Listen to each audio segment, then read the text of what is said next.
Ryan Kaji's parents didn't just fumble the bag. They lit it on fire, served it as a side dish, and then asked for seconds. We're talking about Shion and Loann Kaji, the masterminds behind Ryan's World, who turned their toddler into a walking ATM and are now watching their empire crumble faster than a house of cards in a hurricane. And honestly, it's about time. So let me paint you a picture of how we got here. Back in 2015, these two decided their 3-year-old opening toy boxes was peak entertainment. Fast forward a few years, and Ryan becomes the highest paid YouTuber on the planet, raking in over $20 million annually. Not bad for a kid who can barely tie his shoelaces, right? But here's where it gets interesting. While Ryan was busy being a human cash cow, his parents were busy being, well, his parents turned managers, turned exploiters, turned whatever you call people who profit off their child's childhood. And so the Kajis quit their actual jobs. Loann was a chemistry teacher, Shion was an engineer, to become full-time Ryan's World content farmers. They hired a 30-person production team, incorporated Sunlight Entertainment, and basically turned their house into a content factory with Ryan as the star employee. Except here's where the water gets murky, because Ryan wasn't necessarily in a position to negotiate contracts or ask for bathroom breaks. But that didn't matter to his parents, because by 2019, Ryan's face was plastered on everything from Walmart toys to Colgate toothpaste. The kid had his own Macy's parade balloon as Red Titan. Not to mention, they built a $1 billion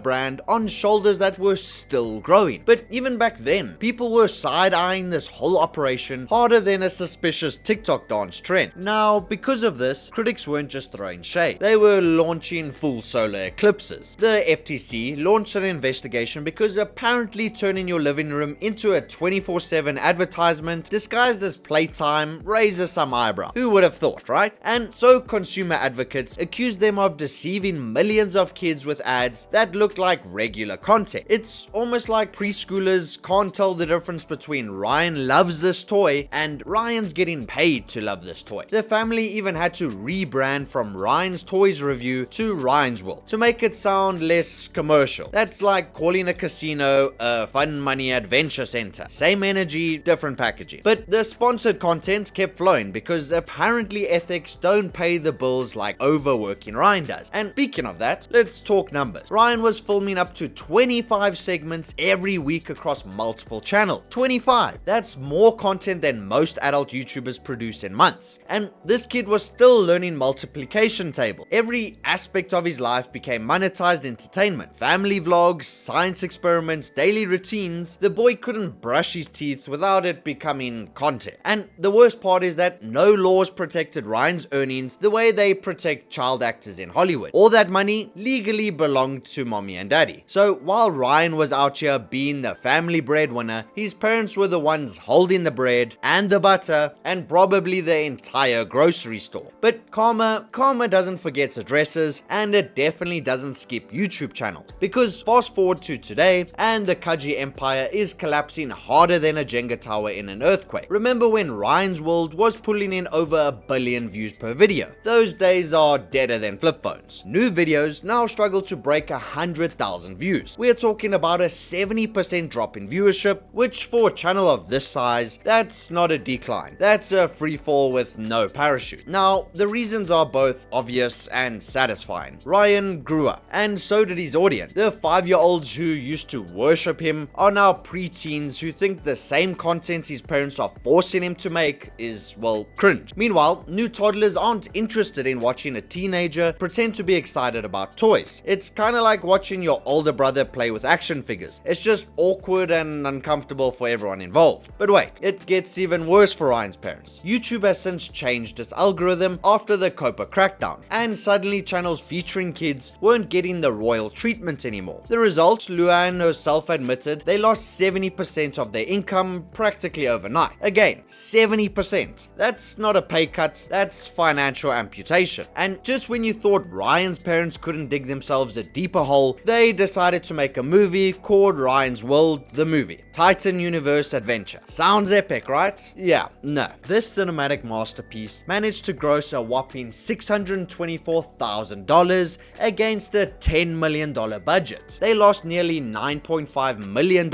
on what was essentially a very expensive home video. Theaters were emptier than a Logan Paul apology, and by the third third weekend, indie films nobody had heard of were outgrossing Ryan's Hollywood debut. The movie flopped so hard you could hear the echo in empty theaters, and honestly, it's poetic justice that the project, which was seen as a quick money grab by Ryan's parents, ended up accelerating their downfall instead. Because here's where the story gets really dark. As Ryan started showing signs of being over the whole YouTube thing, appearing tired, reluctant, speaking in flat tones like he'd rather be literally anywhere else, his parents made a move that would make even the greediest stage parents blush. They started pushing his younger twin sisters, Emma and Kate, into the spotlight. The girls, who are only 7 years old, now have their own animation series and are increasingly featured in family content. It's like watching someone finish draining one well and then immediately start digging another. The internet's reaction was absolute disgust. Comments like, Ryan made his parents $34 million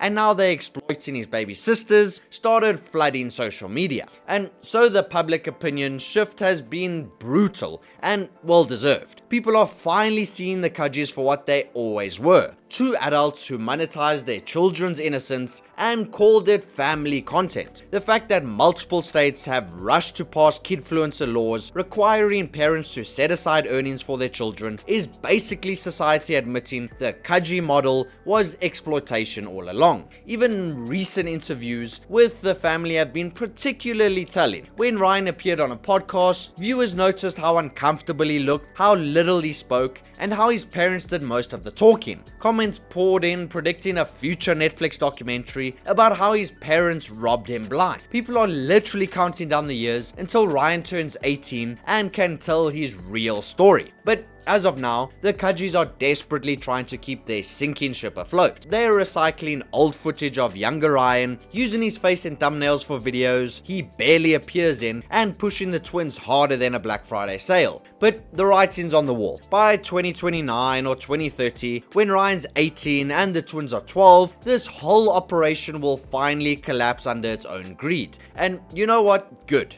The fall of Ryan's world isn't just karma, it's a cautionary tale about what happens when you build an empire on a child's back. The Kajis turned their son into the most famous kid on the internet, but in doing so, they also guaranteed their own downfall. They still have money, sure, they've got their Hawaiian mansion and product lines, but their golden goose is cooked, their reputation is in shambles, and their legacy will forever be those parents who used their kid for YouTube fame. The gravy train has officially derailed, and honestly, it couldn't have happened to more deserving people. So here's to Ryan Kaji. May he finally get the normal teenage years he deserves. And here's to his parents. May they enjoy watching their empire crumble from the mansion their son's childhood bought them. Sometimes the best revenge is just letting karma do its job, and in this case, karma's working overtime. But let me know in the comments what you think about Ryan's parents, and I'll see you in the next video.